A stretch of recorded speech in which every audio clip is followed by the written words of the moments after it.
The latest challenge asked competitors to supply an imaginary testimonial for a high-profile figure that is superficially positive but contains hidden warnings to a potential employer. This was an exercise in the artful deployment of ambiguity, as displayed in Robert J. Thornton's LIAR. The Lexicon of Intentionally Ambiguous Recommendations, a handbook for those who, whether out of kindness or fear of litigation, wish the precise meaning of their recommendations to remain opaque. One-liners suggested by Professor Thornton include, "In my opinion you will be very fortunate to get this person to work for you," to describe a slacker, "and I most enthusiastically recommend this candidate with no qualifications whatsoever," which is code for "this person is totally inept." One competitor confided that only after years of reading testimonials did he realize that generally actually meant not particularly. A special mention goes to David Silverman, who gives every appearance of being a fan of Vladimir Putin's uniquely positive, assertive leadership style that no one who has worked for him would question. The winners, in a smallish field, pocket £30 apiece. Bill Greenwell, Oliver Cromwell. I am happy to write in support of Oliver's application to manage the England football team. He is a firm but fair disciplinarian, warts and all, who favours clean living and physical fitness, and sets store by an aggressive midfield. He will approach home internationals with a burning zeal, requiring teams to shoot first and ask questions later. He is no fan of the cavalier player, and will tell any player who puts on airs and graces to use your head. Chop chop. He likes a level playing field, but not the levelers. He has firm views on the staging of Sunday matches, and has a stock answer to those who address the subject.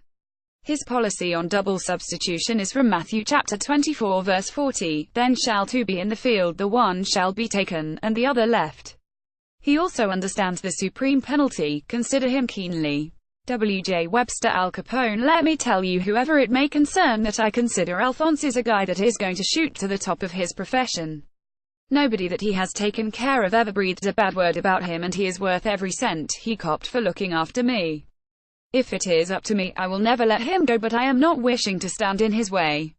It sure was a lucky break that I gave him a hand up when he was just a kid making a name for himself in the protecting area.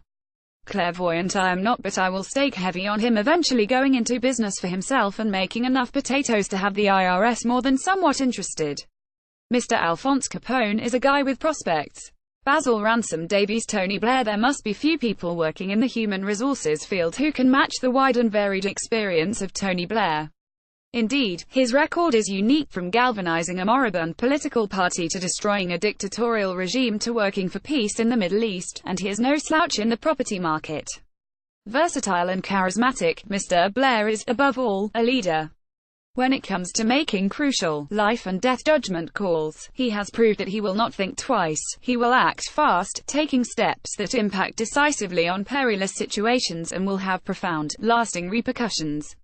He is a man of steadfast purpose whom no amount of patient reasoning or passionate protest will sway from his chosen path. At the same time, he has a human and spiritual side, a man who without shame avows his religious faith and personal virility. Adrian Fry. Charles Dickens. Charles Dickens is a compendium of men, any single one of whom I should heartily recommend. There is Dickens the journalist. Invite him to edit your publication and he will write it whole, correspondence column and all. Dickens the comedian will mimic your merest speech impediment to a T before long, before you are why acquainted. Dickens the reformer will tear himself to shreds, expertly identifying social ills by which he is too moved to suggest a solution. Dickens the dramaturge finds a ready ally, and Dickens the paterfamilias. No Gad's Hill Christmas is complete without theatrical entertainments in which no member of the family is deemed too young, old or reluctant to participate. Even Dickens the walker is indefatigable. Know the compendious whole and you'll have nothing to lose but time to read. Dickens the novelist who, residing quietly between hardcovers, is really the best of them all. Chris O'Carroll. Bill Cosby. It is a pleasure to recommend Bill Cosby for any work in the entertainment field. As a solo performer, he has a genius for transfixing an audience and having his way with them.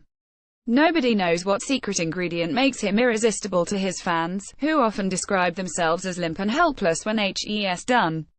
Furthermore, whenever Mr. Cosby is part of an ensemble effort, he makes a memorable impact on young performers and other proteges to whom he generously devotes time and attention.